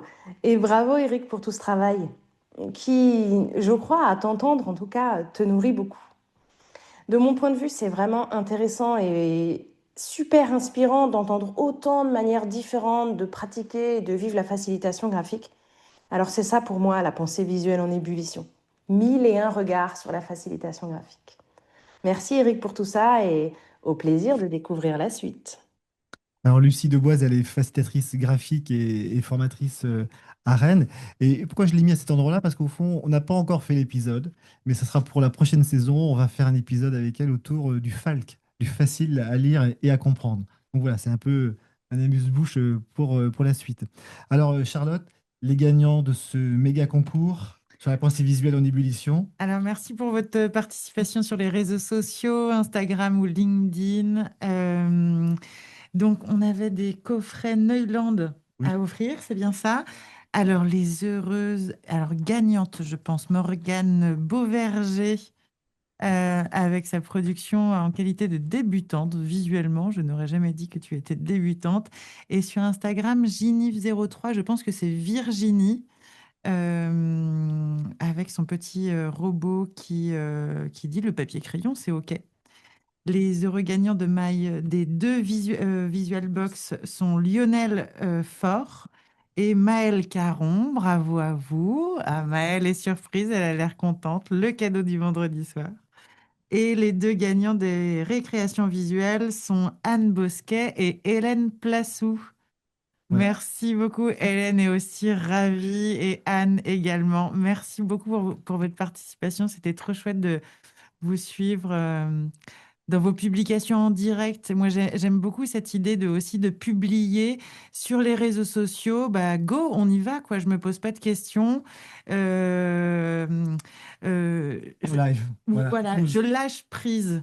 Et je trouve ça assez chouette. Je vois ça un peu comme des connexions en fait, peu importe ce que ça donne, en fait, je le diffuse, je le partage et voilà. Bah, en tous les cas, c'était un vrai plaisir de co-animer avec vous. Merci Philippe de Madrid. La prochaine fois, ce sera en Bretagne peut-être. Et si vous voulez qu'on se déplace un jour pour fêter les 4 ans ou les 5 ans du podcast, nous on est prêts.